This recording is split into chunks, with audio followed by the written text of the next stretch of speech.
Look at me when I'm talking to you. What's wrong with you? Officer, I have autism. I'm walking home from chess club. My mom said I should tell police if they stop me. I'm not hiding anything. This is how I am. Can I call my mom? She's a doctor. She can explain. A doctor, Mom? Sure she is, and I'm the president. Officer Cole Ainsworth of the Riverside Police Department thought he'd found someone to push around on that Tuesday afternoon at 4:17 p.m. A black teenager walking alone, moving differently, not making eye contact. In Ainsworth's 11 years on the force, he'd learned to trust his gut about who belonged in certain neighborhoods and who didn't. But the 17-year-old standing in front of him wasn't some suspicious character.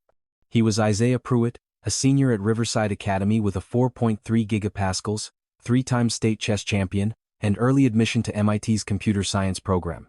And what Officer Ainsworth didn't realize was that his body camera was capturing every word, every mocking gesture, every moment of discrimination that would eventually cost the city of Riverside $8.7 million. Before we continue, where are you watching from? If this is your first time here, please hit that subscribe button. Stories like these need to be shared, and your support helps us bring more truth to light. Isaiah had been diagnosed with autism spectrum disorder at age 4. His parents, Dr. Simone Pruitt and Terrell Pruitt, had spent 17 years ensuring their son had every tool he needed to thrive. Dr. Simone was a child psychiatrist specializing in autism spectrum disorders at Riverside Children's Hospital. With 22 years of clinical experience, published research in 14 peer-reviewed journals, and a reputation as one of the leading experts in the state. Terrell was a disability rights attorney with 18 years of practice, founding partner at Pruitt and Associates, who had won landmark cases establishing accommodations for students with disabilities in public schools.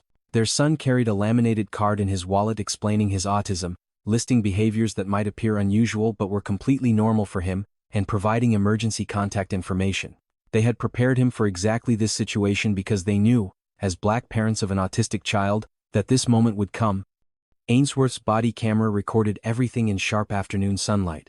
Isaiah standing on the sidewalk 3 blocks from his home, his hands moving in the repetitive patterns that helped him regulate his anxiety, his eyes focused on a spot just past Ainsworth's shoulder because direct eye contact was physically uncomfortable for him.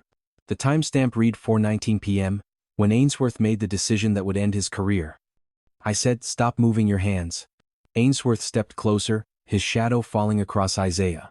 "What's in your pockets? Turn them out. I don't have to do that." Isaiah's voice was flat, the monotone that many autistic individuals use when stressed. "You haven't told me why you stopped me." "The Fourth Amendment says you need reasonable suspicion." "The Fourth Amendment?" Ainsworth laughed, the sound captured clearly on the body camera audio. "You some kind of lawyer?" His tone dripped with mockery. "Let me guess. You learned that on YouTube?" "My dad's a lawyer." Isaiah's hands continued their movement, faster now as his anxiety increased. "He taught me my rights." "You stopped me for walking. That's not reasonable suspicion. I haven't committed any crime." Ainsworth's face hardened, visible in the reflection of a nearby car window that his own body camera captured. "You think you're smart, don't you? Walking around with your little twitches and your attitude. I've seen your type before. Always got some excuse." "What type?" Isaiah asked. The question was genuine. He struggled with implied meanings, with subtext. "You know exactly what type." Ainsworth pointed at Isaiah's chest. "The type that thinks the rules don't apply to them. Now I'm going to search you, and if you've got anything on you, anything at all, you're going downtown. You can't search me without consent or probable cause." Isaiah took a step back, his body camera's perspective capturing the movement. "I do not consent to any searches. I want to call my mother." Ainsworth grabbed Isaiah's arm, the grip visible on camera, his fingers digging into the teenager's bicep. Isaiah flinched, pulling away, his whole body recoiling from the unexpected touch. For many autistic individuals, unexpected physical contact is deeply distressing. Isaiah's reaction was instinctive, not aggressive. "Oh, so now you want to resist?" Ainsworth's voice rose. The body camera captured him reaching for his handcuffs. "That's assault on an officer. Turn around. Hands behind your back." "I didn't assault you." Isaiah's voice cracked, fear breaking through the monotone. "I have a sensory processing disorder. I can't help how I react to being touched. Please, let me call my mom. She can explain everything." "I don't need anything explained." Ainsworth forced Isaiah's arms behind his back, the movement rough and captured from his own camera's perspective. "You resisted. That's all I need." The handcuffs clicked shut. Isaiah began to cry, the tears running down his face visible as Ainsworth turned him around. The body camera recorded the 17-year-old honor student, MIT-bound chess champion, standing on a public sidewalk 3 blocks from his home, handcuffed for the crime of being black and autistic in his own neighborhood. "Please," Isaiah said, his voice breaking. "I need to rock. It helps me calm down. Please let me move. Stop that weird rocking." Ainsworth's disgust was audible. "You're embarrassing yourself. What are you, some kind of mental case?" The words hung in the air, captured in high-definition audio. Mental case. Directed at a teenager who had already disclosed his disability. Ainsworth's body camera recorded everything, timestamps marking each second of discrimination. At 4:23 p.m., a silver Mercedes pulled up to the curb. Dr. Simone Pruitt had received a text from her son 20 minutes earlier. Walking home from chess.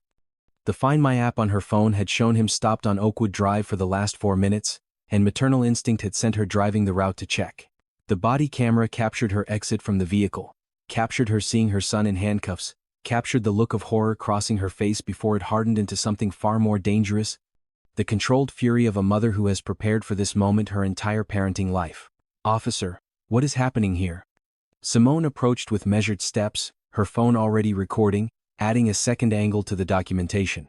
"Ma'am, step back. This doesn't concern you." "That's my son." Her voice was ice. "He's 17 years old. He has autism. Why is he in handcuffs?"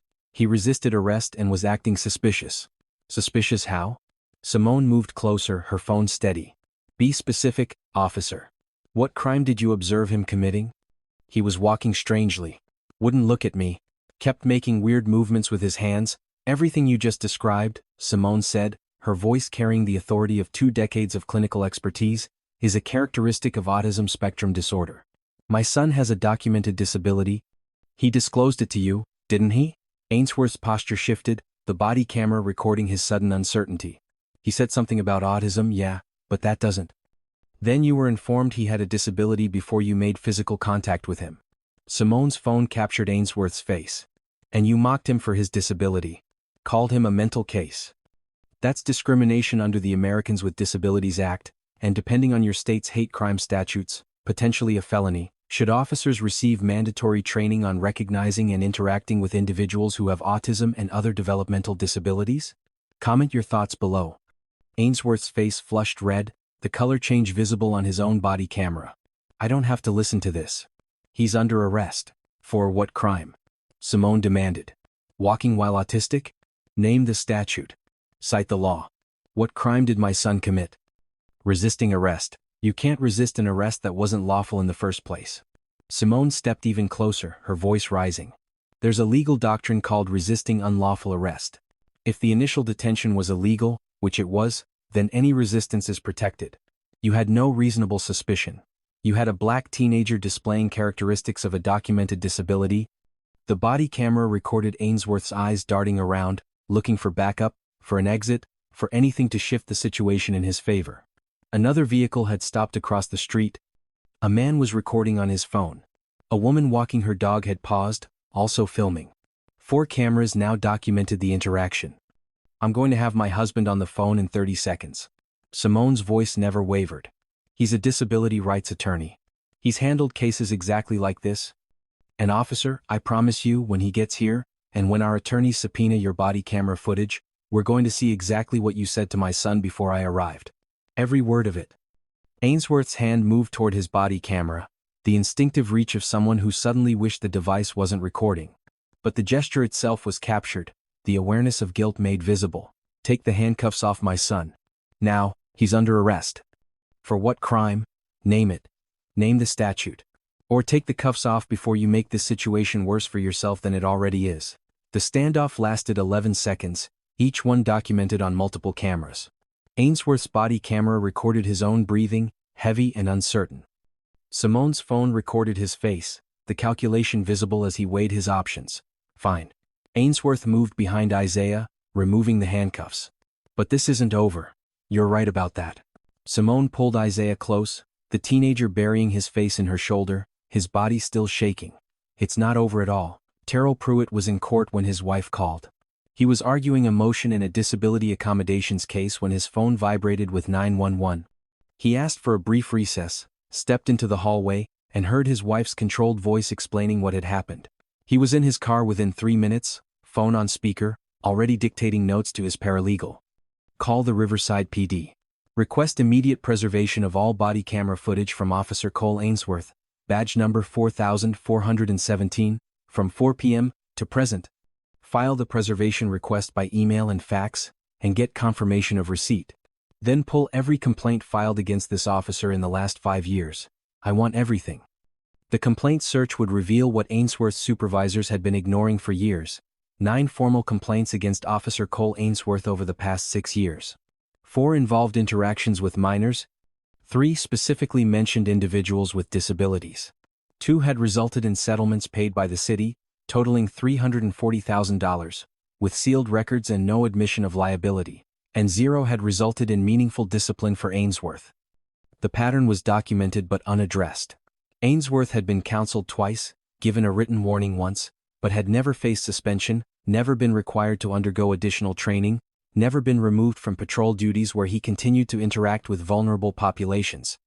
Terrell arrived at the scene at 4:52 p.m., 33 minutes after the initial stop. By then, Ainsworth had called for backup. 2 additional officers stood near their vehicles, their own body cameras now recording. The afternoon light was still bright, perfect for video documentation. Officer Ainsworth. Terrell approached with the controlled confidence of someone who had spent 18 years in courtrooms. I'm Terrell Pruitt. I'm Isaiah's father, and I'm also an attorney specializing in disability rights law. You detained my son, who has a documented disability, without reasonable suspicion of any crime. You made disparaging remarks about his disability. And you physically restrained him despite knowing he has sensory processing issues. Sir, this is a police matter. It was a police matter. Terrell's voice hardened. Now it's a civil rights matter. My son was stopped without reasonable suspicion, mocked for his disability, and physically restrained without legal justification. Under 42 U.S.C. Section 1983, that's deprivation of rights under color of law. Under the ADA, that's discrimination against an individual with a disability. Under state law, that's potentially unlawful arrest and battery. He pulled out his phone and held it up, visible on Ainsworth's body camera. The Riverside Police Department has a duty to preserve all body camera footage from this incident. I'm formally notifying you of that duty. If any footage is deleted, altered, or goes missing, that's spoliation of evidence, and it creates an adverse inference in any subsequent litigation. Do you understand what that means, officer? Ainsworth said nothing. It means the court will assume whatever was on that footage was as bad as we claim it was. Worse. Even. Terrell stepped closer. So, if you're thinking about accidentally having a camera malfunction, don't. Because right now, that footage might be the only thing that saves your career. If it shows you acting professionally after my son disclosed his disability, that helps you. But if it shows what I think it shows. He let the silence speak. The body camera footage from all 3 officers present would later be subpoenaed, preserved, and analyzed frame by frame. What it showed would become the centerpiece of one of the most significant disability rights cases in the state's history. The Pruitts filed their lawsuit 6 weeks later. Isaiah Pruitt, a minor, by and through his parents and guardians, Simone Pruitt and Terrell Pruitt, versus City of Riverside, Officer Cole Ainsworth and Chief Patricia Morgan. The complaint alleged violations of the Americans with Disabilities Act, Section 504 of the Rehabilitation Act, Section 1983 civil rights violations, state law battery, unlawful detention, and intentional infliction of emotional distress. The evidence was overwhelming. Ainsworth's body camera footage showed 19 minutes of interaction, from the moment he first spotted Isaiah to the moment the handcuffs were removed. The audio captured Isaiah clearly stating he had autism within the first 40 seconds of contact. It captured Ainsworth's dismissive response. It captured the mocking tone when Ainsworth imitated Isaiah's hand movements off to the side, not realizing his camera's wide-angle lens caught the gesture. It captured the phrase mental case. It captured Ainsworth grabbing Isaiah's arm despite knowing about his sensory issues. The footage also captured something the Pruitt family's attorneys would use to devastating effect. At the 7:23 mark, Ainsworth turned slightly and the camera briefly captured his patrol car's dashboard computer screen. On it, visible for just 3 seconds, was the dispatch record showing the original call, a resident reporting a suspicious black male walking slowly and moving strangely. That was the entirety of the reasonable suspicion. A black teenager walking slowly and moving in ways the caller didn't understand. Walking while autistic. Discovery revealed more. Internal affairs records showed the 9 previous complaints against Ainsworth. Deposition testimony from 3 former officers revealed that Ainsworth regularly made derogatory comments about people with disabilities, calling them freaks and burdens on society. Emails between Ainsworth and colleagues showed jokes about tasering mental patients to calm them down. The department's own training records showed Ainsworth had skipped the mandatory disability awareness session 3 years in a row with no consequences. The city's attorneys tried to argue qualified immunity, claiming Ainsworth couldn't have known his actions violated clearly established law. The Pruitt family's legal team destroyed that argument with case citations from the past decade, establishing that officers cannot detain individuals solely because they display characteristics of a disability, that mocking someone's disability constitutes discrimination, and that physical force against someone with known sensory issues creates liability. The judge denied qualified immunity in a 47-page ruling that cited Ainsworth's body camera footage on 23 separate occasions. Do you believe cities should be required to disclose previous settlements involving officers who are later sued again? Drop your opinion in the comments. The trial lasted 2 weeks. The courtroom was packed daily with disability rights advocates, parents of autistic children, civil rights organizations, and media who recognized this case as a potential landmark. Isaiah testified on the 3rd day. His attorney had worked with him for weeks, understanding that traditional courtroom expectations might not accommodate his needs. The judge allowed Isaiah to testify while holding a small fidget device, to take breaks when overwhelmed, and to avoid direct eye contact with the defendant if it caused him distress. I told him I had autism, Isaiah said, his voice carrying the flat effect that Ainsworth had found so suspicious. I told him right away because my parents taught me to. They said police might not understand how I move or why I don't look at people's eyes. I thought if I told him, he would understand. And what happened when you told him? He laughed. Isaiah's hand moved faster on the fidget device. He said that's what they all say. Like I was lying. Like autism is something people pretend to have. The jury of 12 listened with increasing discomfort as Isaiah described the experience, the confusion when his disclosure was dismissed, the fear when Ainsworth grabbed his arm, the overwhelming sensory input that made him pull away reflexively, the shame of being called a mental case on a public street in his own neighborhood. I've been going to that chess club for 4 years, Isaiah said. I've walked that route hundreds of times. I know every crack in the sidewalk, and now I can't walk it anymore. My mom has to drive me everywhere. I'm afraid to go outside alone. The defense tried to argue that Ainsworth had responded reasonably to a report of suspicious activity. The plaintiff's attorneys countered by playing the dispatch recording, showing the jury that suspicious activity meant nothing more than a black teenager displaying autistic characteristics in public. What was suspicious? Terrell Pruitt asked Ainsworth during cross-examination. He was walking on a public sidewalk. He wasn't trespassing. He wasn't threatening anyone. He wasn't holding a weapon. What was suspicious? His movements. His behavior. His autistic behavior. Behavior that he disclosed to you immediately. Behavior that's protected under federal disability law. I didn't know if he was telling the truth. So you assumed a 17-year-old honor student was lying about having autism. Did you do anything to verify?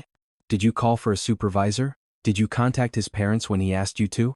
Did you check his wallet where he had a card explaining his condition? Ainsworth had no answer. The body camera showed he had done none of those things. The footage of Ainsworth imitating Isaiah's hand movements played on the courtroom monitors. The jury watched as the officer, thinking he was off camera, flapped his hands mockingly while Isaiah stood handcuffed and crying 3 feet away. The timestamp showed 4 hours 21 minutes and 47 seconds p.m. 3 jurors visibly recoiled. One covered her mouth. Another shook her head slowly, disgust written across her features. Dr. Simone Pruitt testified as both a parent and an expert witness. She explained autism spectrum disorder in clear terms, described her son's specific needs and challenges, and outlined how Ainsworth's every action had violated established protocols for interacting with autistic individuals. When you touch someone with sensory processing issues unexpectedly, she testified, it can feel like an electric shock. It can trigger a panic response. My son didn't pull away because he was resisting arrest. He pulled away because his nervous system responded to an overwhelming sensory input. That's not defiance. That's neurology. The jury deliberated for 4 hours. The verdict was unanimous on all counts. The damages phase took another 3 days. The jury heard about Isaiah's post-traumatic stress, his new fear of police, his difficulty leaving the house, the nightmares that had him waking up screaming. They heard from his chess coach about how his performance had declined, from his school counselor about his increased anxiety, from his college advisor about whether he'd even be able to attend MIT in the fall given his current mental state. They heard from the disability rights experts about the broader impact, how cases like this discouraged autistic individuals from going out in public, from seeking independence, from living normal lives. When the jury announced the damages, the courtroom went silent. $4.3 million in compensatory damages for Isaiah's emotional distress, psychological harm, and impact on his future. $4.4 million in punitive damages against Officer Ainsworth and the city of Riverside for deliberate indifference to disability rights. Total, $8.7 million. Isaiah held his mother's hand as the numbers were read. He didn't smile, didn't celebrate. He simply said, quietly enough that only his parents could hear, "Now maybe other kids like me will be safe." The consequences extended beyond the settlement. Officer Cole Ainsworth was terminated within 72 hours of the verdict. The Riverside Police Department, under pressure from the Department of Justice, entered into a consent decree requiring comprehensive reforms. Mandatory training on autism and developmental disabilities for all officers. New protocols requiring supervisory approval before any physical detention of individuals who disclose disabilities. Body camera footage review for all interactions involving minors. And an independent monitor to oversee compliance for 5 years. Chief Patricia Morgan announced her retirement 2 months after the verdict, reportedly under pressure from the city council. 3 officers in Ainsworth's unit were reassigned after internal investigation revealed they had witnessed his behavior and failed to report it. The case changed policy beyond Riverside. The state legislature passed the Isaiah Pruitt Act, requiring all law enforcement officers to complete annual training on recognizing and interacting with individuals who have autism and other developmental disabilities. The law mandated that departments develop specific protocols for these interactions and created liability for departments that failed to train their officers. The body camera footage became required viewing in police academies across the state, a stark example of how assumptions and mockery could devastate a teenager's life and end an officer's career. Isaiah did attend MIT that fall, after intensive therapy helped him regain enough confidence to leave home. He still struggles with anxiety around police. He still takes different routes to avoid walking alone. But he started a campus organization for autistic students, sharing his story, teaching others about their rights. The Pruitt family donated a portion of their settlement to establish the Riverside Disability Rights Center, providing free legal advocacy for individuals with disabilities who face discrimination. The center handles approximately 200 cases per year and has recovered over $12 million for clients in its first 3 years of operation. Officer Cole Ainsworth never worked in law enforcement again. His attempt to find employment with other departments was blocked by his termination record and the publicly available court documents detailing his conduct. He reportedly moved out of state. His 11-year career ended by 19 minutes of body camera footage showing exactly who he was when he thought no one important was watching. But he was wrong. Someone important was watching. A 17-year-old chess champion with autism who had been taught his rights by parents who knew this moment would come. A mother who was a nationally recognized expert in the very condition Ainsworth had mocked. A father who had spent 18 years fighting for people exactly like his son.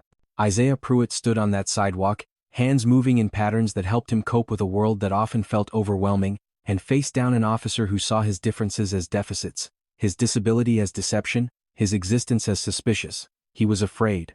He cried. He asked for help. And then the system, for once, actually delivered justice.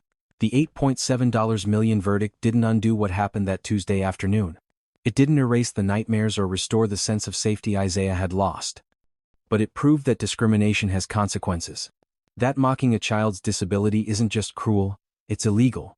That body cameras capture truth even when officers forget they're rolling. And that sometimes, the people officers underestimate are exactly the ones equipped to hold them accountable. If you believe that individuals with autism deserve respect and legal protection during police encounters, hit that subscribe button. If you think $8.7 million sends the right message about disability discrimination, drop a comment. Share this with someone who needs to know that standing up for yourself, even when you're scared, even when you're different, even when someone with authority is telling you you're wrong, can lead to real change. Because Isaiah Pruitt was right about the Fourth Amendment that day. And the body camera proved it.